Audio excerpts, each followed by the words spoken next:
Tour Junkies.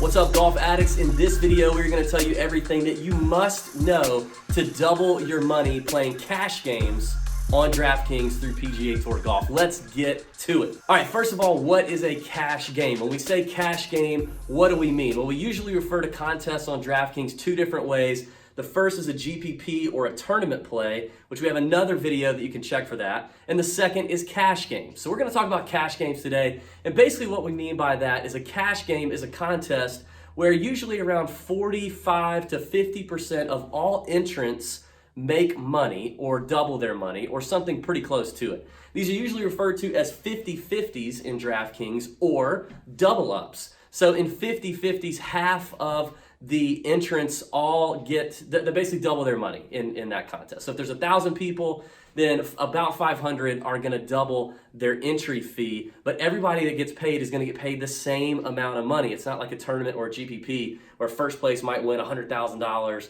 and 40th place might win $1,000. It doesn't work like that. And then in double ups, it's exactly like what it says.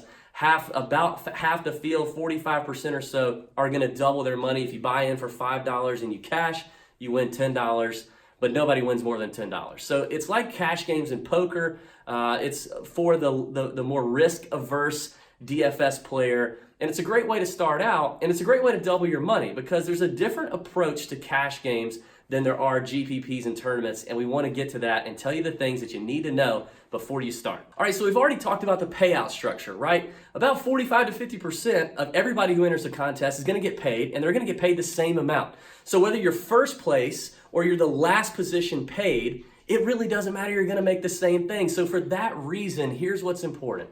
Getting all 6 of your golfers through the cut, if it's a cut event, is priority number 1, okay? Finding 6 guys to get all through the cut is priority number 1. If you do that, 99 times out of 100 playing contests on DraftKings, you will cash your money in a cash contest, a double up or a 50-50.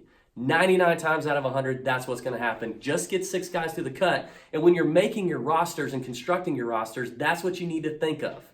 But there's a caveat to that, and here's what it is. You don't need to get too cute, okay? What I mean by that is, if Dustin Johnson is the highest priced golfer, but it's a stacked field, and there's 6 guys kind of in the middle that are just fine, but if you play Dustin Johnson, you really like Dustin Johnson because he's sexy and he's fun to play, but then that means that you're spending a lot of your salary space up top, meaning you got to go down low and pick some scrub that doesn't have the higher chance of making the cut. Well, it feels nice to have DJ on your team, and it looks nice, and in a GPP or a tournament play, that strategy probably works a little better.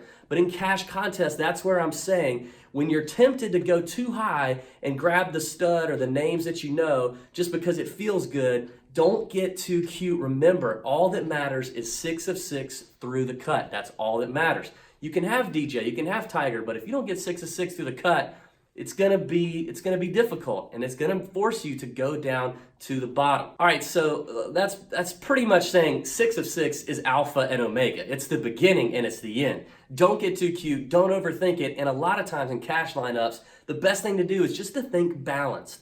Think balanced. Your average price point on DraftKings is at $8,300 when you start to build a roster of 6 players with 50 grand. So thinking about staying in that $7,500 to $8,500, $9,000 range, if you do that all season long and you commit to it, chances are you will easily double your money on DraftKings playing cash games like 50-50s and double ups. All right, so before I give you the final point that is crucial before you get into cash contests on DraftKings, please subscribe to the YouTube channel. Go ahead and hit the subscribe button. Also hit the bell just to the right of that. That'll notify you every time we put up a new video. We would really appreciate it. We're trying to get this thing growing. Share the videos. We'd love that. And comment below. Maybe comment below with a video that you'd like to see us talk about. A concept, terminology, strategy, whatever that you'd like to hear us talk more about. Now, let's get to another critical point for setting lineups. All right, so here's what you got to do. Ownership. We talk a lot about ownership. We've got other videos that talk about ownership.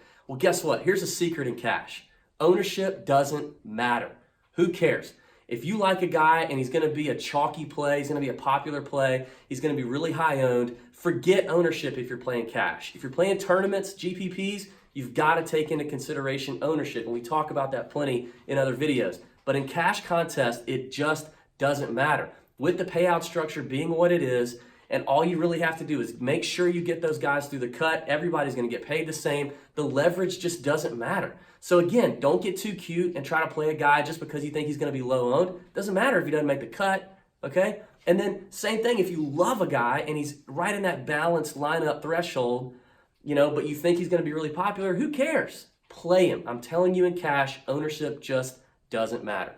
Thanks for watching this video. We hope you guys double your money on DraftKings with cash contest. We'll see you next time. May your screens be green. Tour Junkies.